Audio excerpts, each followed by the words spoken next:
Hello friends, ഇന്നുള്ളത് പാപ്പിനിശ്ശേരിയിലാണ്. ഷവർമതി എന്ന് പറയുന്ന റെസ്റ്റോറൻറ്റിലാണുള്ളത്. സാധാരണ ഒരു ഷവർമ കഴിക്കുക എന്നുള്ള ഉദ്ദേശത്തിൽ കയറിയതായിരുന്നു. പക്ഷേ ഇവിടെ ഉള്ളത് തുർക്കിഷ് ഷവർമയാണ്. തുർക്കിഷ് ഷവർമൻ്റെ ഒരു പ്രത്യേകത എന്ന് വെച്ചാൽ നമ്മുടെ നാട്ടിലുള്ളതുപോലെ കാബേജ്, ടൊമാറ്റോ അതുപോലുള്ള ഐറ്റംസ് ഒന്നും അല്ല ഇടുന്നത്. കൂടാതെ കുബൂസിലും അല്ല, റുമാലി റൊട്ടിയിലാണ് ഇതുണ്ടാക്കുന്നത്. അപ്പോൾ ഇതിൻ്റെ മീറ്റ് എന്ന് പറയുന്നത് ചിലപ്പോൾ എല്ലാ ആൾക്കാർക്കും ഇഷ്ടപ്പെടണമെന്നില്ല, എന്നാലും ഒന്ന് കഴിച്ചു നോക്കാം. ഓർഡർ ചെയ്തിട്ട് തന്നെ ഏകദേശം ഒരു 20 മിനിറ്റ് കഴിഞ്ഞിട്ടാണ് കിട്ടിയത്.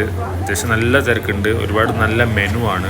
ഇവിടെ പാക്കിങ്ങിൽ റാപ്പിലൊക്കെ എഴുതിയിട്ടുണ്ട് 2 hours ബിഫോർ ആയിട്ട് കഴിക്കണം. അതായത് നിങ്ങൾ പാർസൽ കൊണ്ടുപോയി കഴിഞ്ഞാലും 2 hours കൂടുതൽ എടുക്കാൻ പാടില്ല. പിന്നെ അവർ തരുന്നത് മയോണൈസ് അല്ല, തഹിനിയാണ്, എള്ള് പേസ്റ്റാണത്.